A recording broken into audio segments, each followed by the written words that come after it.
True happiness is to enjoy the present without anxious dependence upon the future, not to amuse ourselves with either hopes or fears, but to rest satisfied with what we have, which is sufficient. For he that is so wants nothing. Begin at once to live, and count each separate day as a separate life. It is not because things are difficult that we do not dare.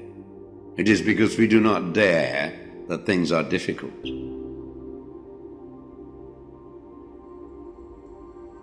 We all sorely complain of the shortness of time, and yet have much more than we know what to do with.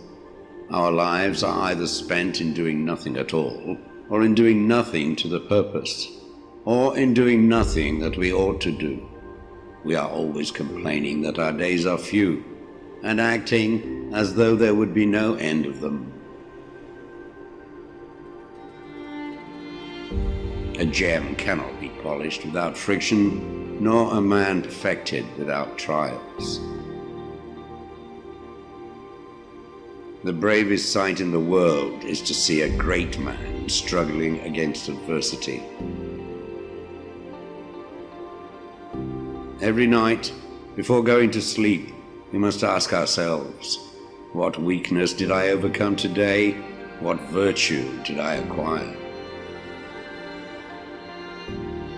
Throw me to the wolves, and I will return leading the pack.